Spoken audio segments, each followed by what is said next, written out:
আমি আমার পরিবারে কি দিমু, আমি নিজে কি খামু? আমি ৩ বেলা ১ বেলা খাইয়া থাকি। ৩ বেলা ১ বেলা খাইয়া থাকি কইলে তো বিশ্বাস করবেন না। বিশ্বাসের কথাও না।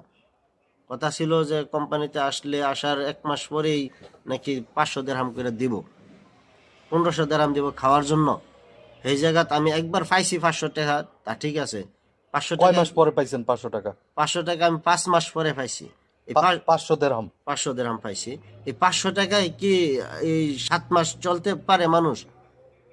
আপনি বলেন, এটা আপনার বিবেচনা। ৫০০ দিরহামে কি ৭ মাস চলতে পারে? ইম্পসিবল, চলতে পারে না। ما يقدر نفر 500 درهم 7 شهر، ما يقدر، والله ما يقدر। আচ্ছা, একটা সাধারণ মানুষ 1 মাস খাইতে গেলে তার কেমন খরচ হয়? সামথিং খাইতে গেলে সাধারণ মানুষ